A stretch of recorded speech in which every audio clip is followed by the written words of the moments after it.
Hi Sagittarius, welcome to your general reading for June 2022. I'll clarify with the Black Violet Tarot, the Cherry Blossom edition from Heidi Phelps. Love this deck. But straight in with the True Black Tarot. Oh, Devil right at the beginning of Sagittarius. That's going to make it interesting. Then the Death card. Blimey. Then the Ten of Swords. What's going on here, Sagittarius? Judgment and the Eight of Wands. Empress, that's nice to see her there. Queen of Cups, she's come up with the Empress a few times. Knight of Swords. And finally, the Eight. Okay, that is a very powerful month. Okay, energy on the bottom, High Priestess. Okay, I'm not going to lie, Sagittarius, this is, yeah, tough as old boots, this one. Wow, what's going on here? Okay, let's just get straight into it. So in the center, you've got the devil energy. Devil energy is all about, you know, imposter syndrome coming to the fore. You know, you're not good enough. Have another donut, have another beer, you know, steal that. Be, you know, don't be a better person. You know, all that kind of creepy, horrible, miserable stuff. So that's the energy there. But down at the bottom, the overriding theme of the deck is the High Priestess. This is all about, it's a time of stillness. It's a time of, I would say, June, the whole month of June, really. Not the early part, okay, but certainly the middle to the end of June. I don't know, you got movement there as well. But basically, the High Priestess is a card of stillness. It's a card of internalizing. You're sat on a crescent moon. It's about mystery, the occult, the unknown, the subconscious. You know, there's so much we don't know compared to what we do know. That's, you know, that's in science and nature and everything else, but also in our own heads. So it's tricky. Let's just get through to this. I mean, first of all, you got the Death card. So there's a transformation coming up. Something definitely coming up. Big change, no question. But when that change comes, you jump into it with both feet. You know, this Knight of Swords, he cuts through the brambles are trying to hold him back. You know, he can't be doing any sort of woolliness or faff or vagueness or grey areas. Like, no, tell me what it is. Tell me now. You know, kind of go to the doctor and go, just tell me what it is. Don't wrap it up in cotton wool. Just tell me. You know, it's that kind of energy, which is great. It's a fantastic energy to have. And then down here you've got the Judgment as well. So you've got a big change coming in, which you jump into with both feet. And then the Judgment card is about, in the cold light of day, where are you going to find yourself? And this is pointing directly at the Empress, so we'll talk about her in a moment. But at the top here, we've got the Queen of Cups. And she's all about balance and harmony. And she's got two koi swimming around her feet, the black and the white, you know. And it's, tarot is all about balance and cycles, you know, things come around and go around. And with her, it's all about the balance. She's manifesting these angel fish, you know, out of this cup. She's making a crown of them. It's a person who is completely in control of her own emotions and completely content with the way that she feels. And that acts as a buffer, because the Devil card is always a bit, you know, you're not good enough, it's not good enough, your house isn't big enough, you don't have enough money, your car's not shiny enough. There's always more. Whereas she doesn't do that. She goes, you know, I'm quite happy with a glass of cheap red wine and a movie on Friday night, and just put my feet up, put my big slipper on, you know, happy days. Devil hates that. It's like, no, you must want the Lamborghini, you must want the big house. It's like, no, I'm quite happy with what I've got. And again, down here, you know, a very strong female energy again.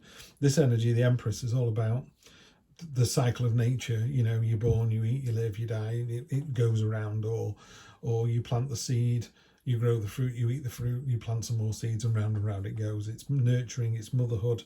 It's very sensual as well, very aware of your own kind of gorgeousness, that kind of syrupy. I'm trying to think what it is. Some days you look in the mirror and you just go, yeah, I've got this. I'm not talking classical beauty here, but you just feel good about yourself. You often get it in women when they've not been pregnant for very long. You know, they get that pregnancy bloom, that blush. It's like that, but without the pregnancy. You know, it's like, wow, you look great, you feel great, you know, you feel energized. That's the Empress energy down there, and that's solidifying this reading. This is the bedrock of the reading. And here you've got a transformation, you've got being aware of your emotions, and then you've got the Ten of Swords, which is most definitely the end of something. Yes, the the dawn will rise and there is still hope and all the rest of it, but it really is the end of something here. So it's almost like if you don't embrace the transformation, the change, it's going to come anyway. Yeah, so if you didn't get the promotion, or your partner doesn't love you anymore, or you were going to move to Hong Kong and it's not happened, you can't kid yourself, because it's not going to happen. You know, it's the end of something.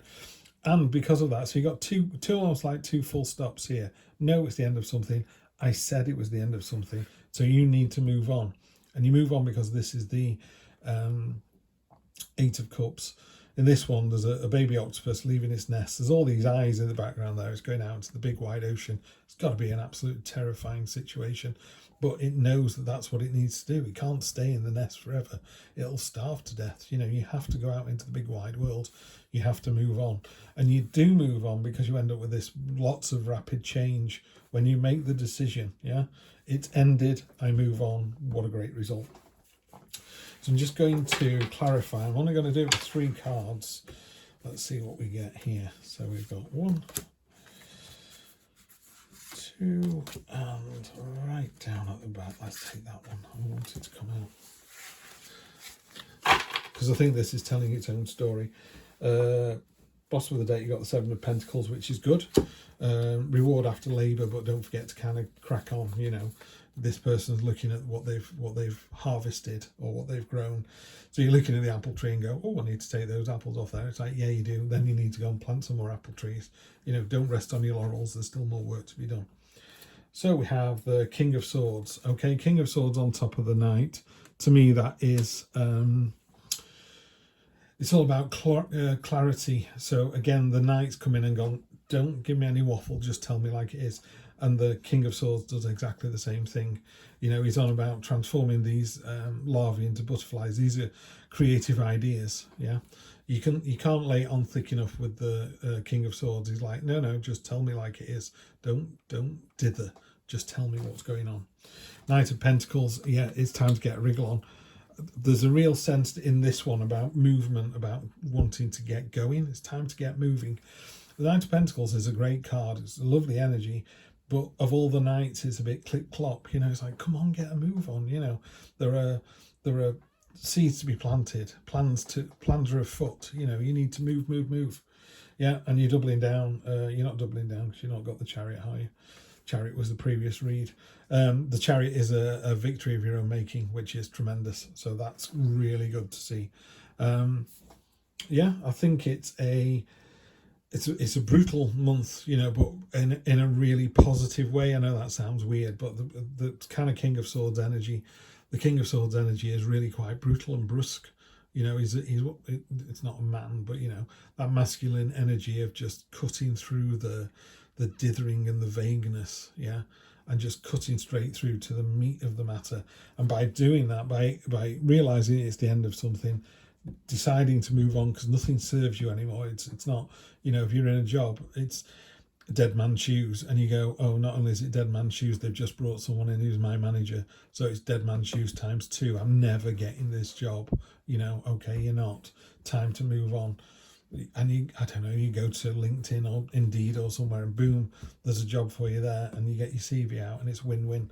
So it's really good energy. You know, you've got a very definite sense of victory towards the end of the month once you admit that there is something in this month that is over, done and gone. Yeah, move on. It happens fast, and it's a victory.